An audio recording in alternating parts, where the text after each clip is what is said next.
Picture this. A man in flowing robes stands before the King and Queen of France, claiming he can turn lead into gold, restore youth to the elderly, and summon spirits from beyond the grave. He wears massive diamonds on his fingers, travels with an entourage of servants, and hosts lavish parties where aristocrats gather to witness his miracles. European nobility fights for invitations to his séances. Cardinals seek his counsel. Queens beg for his elixirs of eternal youth. His name is Count Alessandro di Cagliostro, and he is the most successful con artist of the 18th century. Except Count Cagliostro doesn't actually exist. He's really Giuseppe Balsamo, the son of a poor Sicilian merchant, a man who reinvented himself so completely that he fooled kings, swindled fortunes from the wealthy, and became one of the most famous figures in Europe before his spectacular downfall.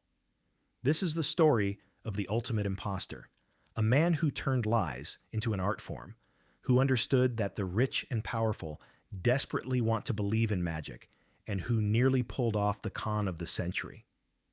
This is about ambition, deception, the affair of the diamond necklace, and how one man's lies brought down a queen and helped trigger the French Revolution.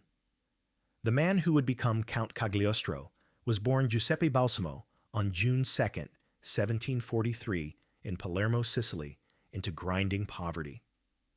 His father died when Giuseppe was young, leaving the family destitute. Young Giuseppe grew up on the streets of Palermo's poorest neighborhoods, learning early that survival meant being clever, quick, and ruthless.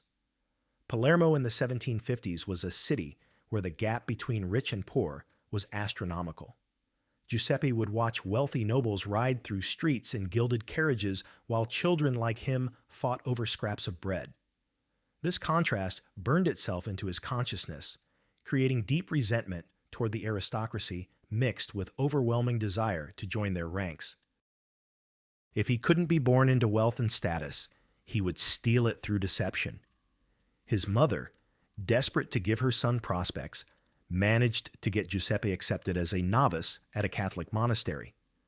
The monks recognized the boy's intelligence and gave him education far above his station: Latin, chemistry, basic medicine, religious texts. But they also quickly recognized that Giuseppe had no religious calling. He was caught stealing from the monastery treasury, forging documents, and seducing local girls. By age 14, he was expelled for incorrigible behavior. But those years gave Giuseppe something valuable: knowledge and the appearance of education. He had learned enough Latin to sound scholarly, enough chemistry to perform impressive tricks, enough medicine to pass as a healer, and enough religious terminology to sound mystical. He had also developed extraordinary talent for forgery, having practiced copying the monks' elaborate scripts. After his expulsion, Giuseppe drifted through Sicily, taking whatever work he could find.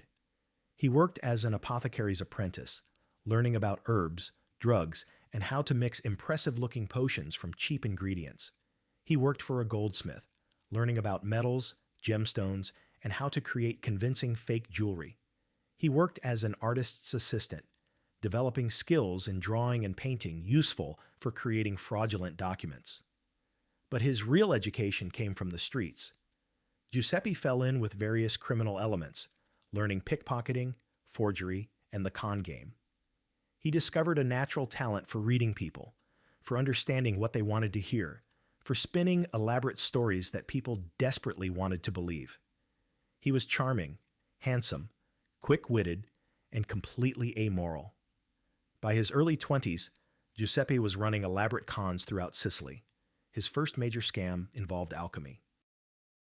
Giuseppe would approach wealthy merchants claiming to know the location of a massive treasure buried beneath Palermo by ancient Arabs. But he would explain with great solemnity the treasure was protected by powerful magical wards that could only be broken using alchemical rituals. For a substantial fee, Giuseppe would perform these rituals, involving elaborate ceremonies, strange chemicals that produced colored smoke, and Giuseppe chanting in made-up languages. Of course, the treasure never materialized, and Giuseppe would explain that the spirits had been angered and more money was needed. This scam earned him a small fortune until his victims realized they'd been duped. In 1768, facing arrest for fraud, Giuseppe fled Sicily and began the wandering life that would define the next 2 decades. He traveled first to Malta, then to Rome, constantly moving, constantly scheming, constantly reinventing himself. In Rome, he made 2 crucial connections. First, he studied with various occultists and mystics who taught him about Freemasonry, Egyptian mysteries, Kabbalah, and other esoteric traditions fashionable among Europe's elite. Second, he met and married Lorenza Feliciani, a beautiful 14-year-old girl who would become his partner in crime. Lorenza was perfect for Giuseppe's purposes: young, beautiful, naive, and completely under his control. He trained her to play various roles in his cons, sometimes as his sister, sometimes as a virgin priestess, sometimes as a medium who could contact the dead. Together, they began traveling through Europe, and Giuseppe started developing the persona that would become Count Cagliostro. The transformation was gradual, but deliberate. Giuseppe began dressing in expensive clothes purchased on credit. He started using the title Count and claiming noble ancestry.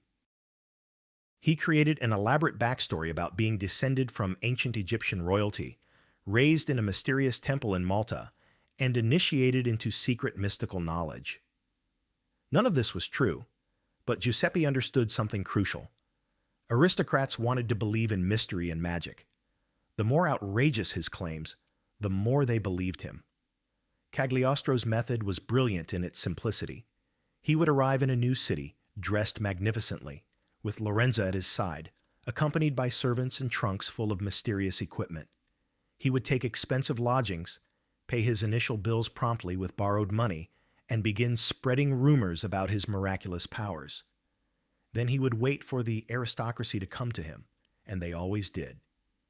The 18th century European aristocracy was obsessed with the occult, with alchemy, with anything that promised power, eternal youth, or secret knowledge. The Enlightenment had weakened traditional religious authority, but it hadn't eliminated humanity's desire for the supernatural. Into this vacuum stepped Cagliostro, offering what science and religion couldn't: tangible miracles. His performances were theatrical masterpieces. He would hold séances where spirits supposedly appeared in clouds of colored smoke created by simple chemical reactions. He would transmute base metals into gold using sleight of hand and pre-prepared samples. He would predict future events by gathering information from servants and informants, then presenting his visions as supernatural revelations. He would cure diseases by giving patients medicines that temporarily relieved symptoms, combined with the powerful placebo effect of belief in his powers. One of his most successful schemes involved his Egyptian Rite Freemasonry lodges. Freemasonry was enormously popular among European aristocracy, offering male bonding, secret rituals, and a sense of belonging to an ancient tradition. Cagliostro created his own variant, claiming it was based on authentic ancient Egyptian mysteries. His version included both men and women, which was revolutionary, and featured elaborate ceremonies involving magical initiations. Members paid substantial fees to join, and Cagliostro's Egyptian lodges became extremely fashionable throughout Europe. In each city he visited, Cagliostro would follow the same pattern: establish his reputation through carefully staged miracles, cultivate relationships with the wealthy and powerful, accept donations for his mystical work, and then move to the next city just before authorities became too suspicious or creditors too insistent. His travels took him through Italy, Germany, Poland, and Russia. In Warsaw, he impressed the Polish nobility with his alchemical demonstrations. In St. Petersburg, he claimed to cure various aristocrats and was received by Russian nobles eager to learn his secrets. In each location, he left behind a trail of true believers who swore they had witnessed his miracles. Cagliostro's genius lay in understanding the psychology of his victims. He never targeted the poor or skeptical. He focused exclusively on wealthy aristocrats who had everything except what he claimed to offer: eternal youth, unlimited wealth through alchemy, secret knowledge, and spiritual enlightenment. These people desperately wanted to believe because belief validated their sense of being special, of being chosen. He also understood the power of mystery and exclusivity. He would never perform his miracles on demand or for public audiences. Instead, he would carefully select who could witness his demonstrations, creating a sense that being invited into his inner circle was itself a privilege. This selectivity made people want access to him even more desperately. By 1777, Cagliostro had built such a reputation that he decided it was time to conquer the ultimate prize. Paris, the cultural capital of Europe, home to the French royal court and the richest city on the continent. If he could establish himself in Paris, he could achieve wealth and status beyond his wildest dreams. He had no idea that Paris would be both his greatest triumph and his ultimate downfall. When Count Cagliostro arrived in Paris in 1785, he was at the height of his powers. He was 42 years old, wealthy from years of successful cons, polished in his performance, and backed by letters of introduction from aristocrats throughout Europe. Paris was ready for him. The French aristocracy was bored, decadent, and desperate for novelty. Within weeks, Cagliostro had established himself in a magnificent apartment and become an overnight sensation. His receptions became the most sought-after invitations in Paris.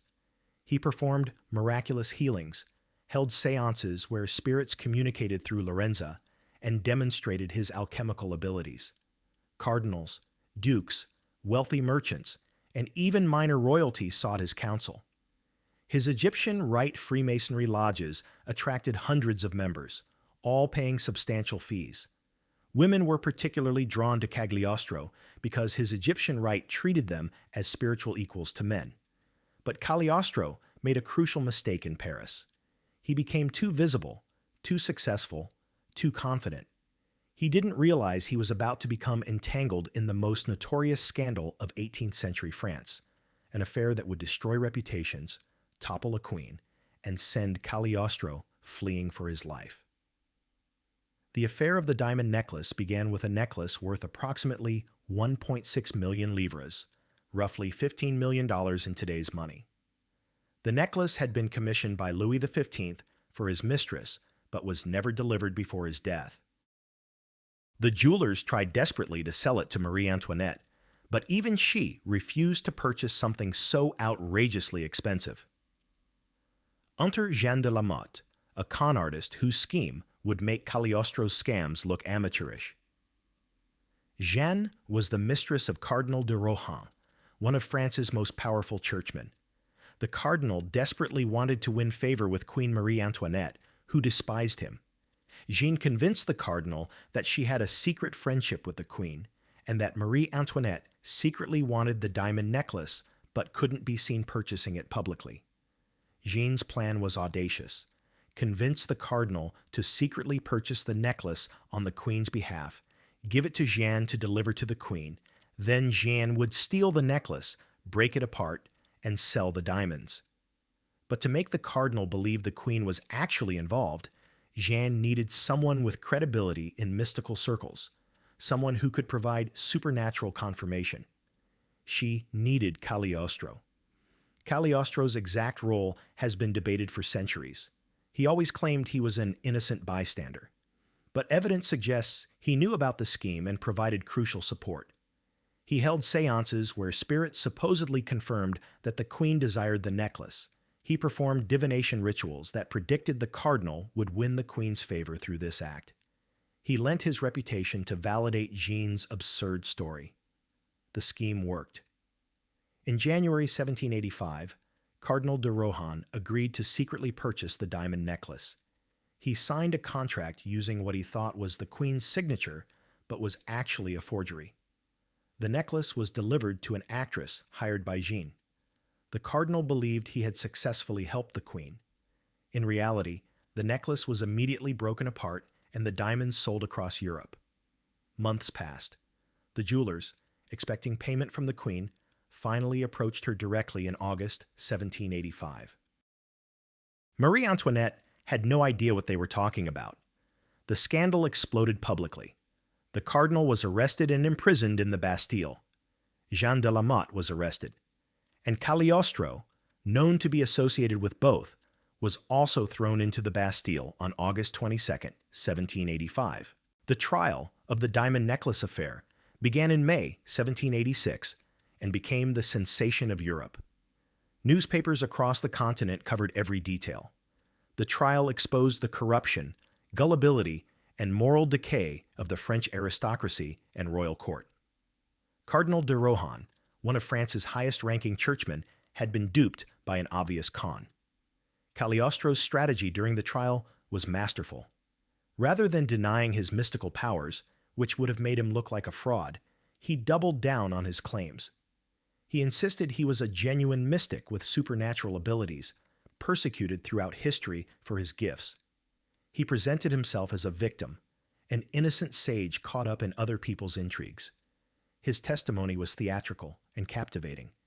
He spoke mysteriously about his ancient origins, his travels to distant lands, his initiation into secret mysteries.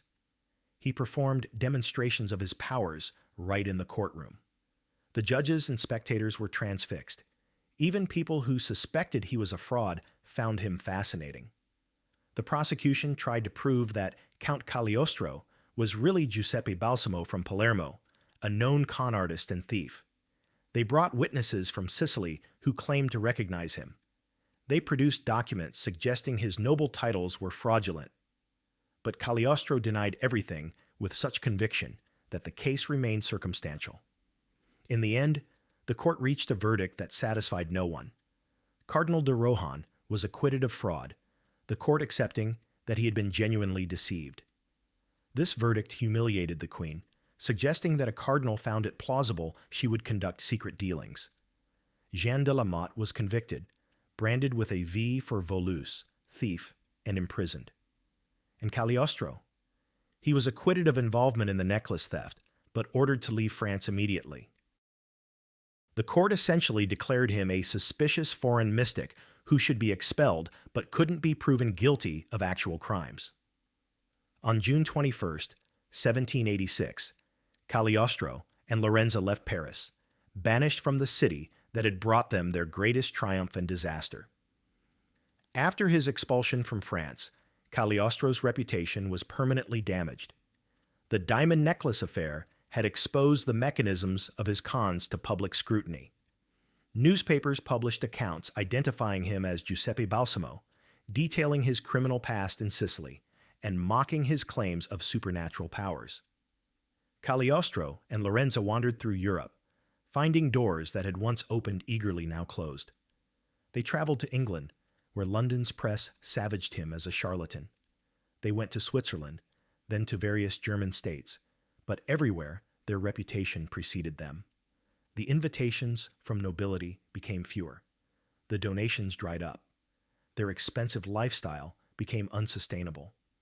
Desperate and running out of options, Cagliostro made the worst decision of his life. In 1789, he decided to return to Rome. This was insane. Rome was the heart of Catholic authority, and Cagliostro's Egyptian Rite Freemasonry was deeply offensive to the Church.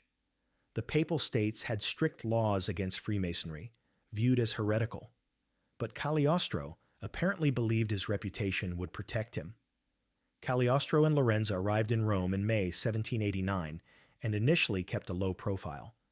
But Cagliostro couldn't help himself. He began quietly trying to establish an Egyptian Rite Lodge, recruiting members from Rome's aristocrats. He held private mystical ceremonies.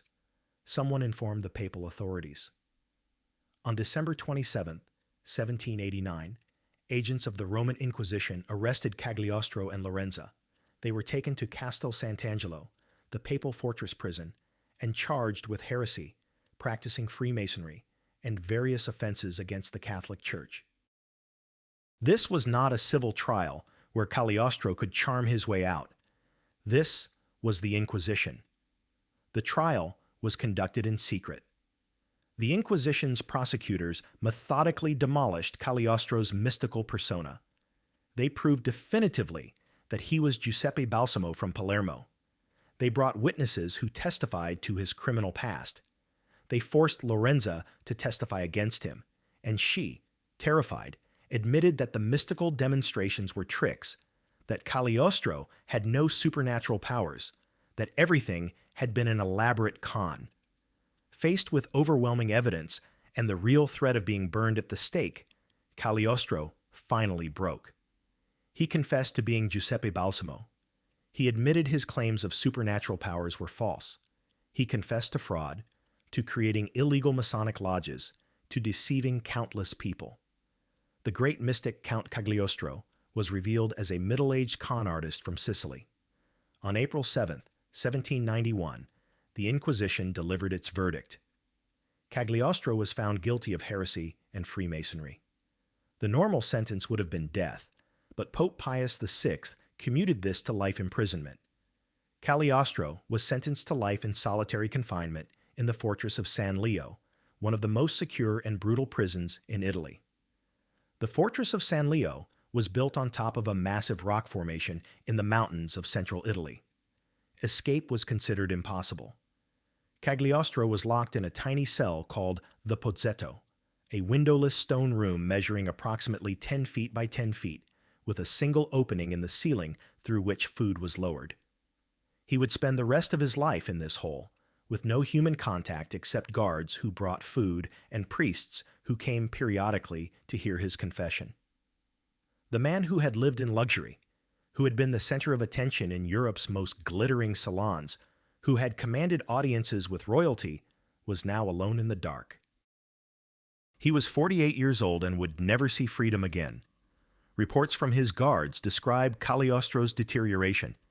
Initially, he raged against his imprisonment, claiming his mystical powers would eventually free him, threatening supernatural vengeance. But months of solitary confinement broke his spirit.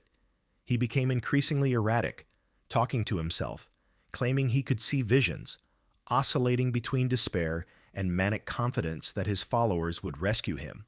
No rescue ever came. The French Revolution, which had begun just months before Cagliostro's arrest, had consumed Europe's attention. The same aristocrats who had once fought for invitations to his séances were now fleeing for their lives. Marie Antoinette, whose reputation Cagliostro had helped destroy through the diamond necklace affair, was guillotined in 1793. On August 26, 1795, after 4 years in the Pozzetto, Giuseppe Balsamo died in his cell. The official cause of death was listed as apoplexy, likely a stroke. He was 52 years old. His body was buried in an unmarked grave in the prison cemetery. Count Alessandro di Cagliostro, the great mystic, was no more. But death did not end the story. Within months of his death, rumors began spreading that he hadn't really died, that he had used his mystical powers to fake his death and escape. These rumors persisted for decades. Some devoted followers refused to believe he could die, insisting that a man who had discovered the elixir of eternal life could not possibly have succumbed to a stroke. The story of Count Cagliostro should have ended with his death in a prison cell, but instead, his legend only grew. In the 19th century, as Romanticism swept Europe, Cagliostro was transformed from con artist to romantic hero, a misunderstood genius persecuted by narrow-minded authorities. Alexandre Dumas wrote about him. Goethe referenced him. Occultists claimed him as a forerunner. Various secret societies claimed descent from his Egyptian Rite Freemasonry. But what's the real legacy of Cagliostro? On one level, he was simply a particularly successful con artist who understood human psychology and exploited the gullibility of the wealthy. His miracles were simple tricks, his mystical knowledge was borrowed from books, and his noble ancestry was complete fiction. Giuseppe Balsamo was a crook who had a good run before getting caught. Yet Cagliostro's story reveals something deeper about European society. The aristocracy who flocked to his séances, who paid enormous sums to join his lodges, who believed his absurd claims, were not stupid people. They were well-educated and sophisticated. So why did they fall for such obvious fraud? The answer lies in the crisis of meaning that afflicted 18th century European aristocracy. Traditional religion no longer provided satisfying answers. The Enlightenment had undermined religious authority. But science couldn't answer questions about meaning, purpose, or what happens after death. The aristocracy had enormous wealth and power, but felt spiritually empty. They were desperate for something to believe in. Cagliostro understood this desperation and exploited it brilliantly.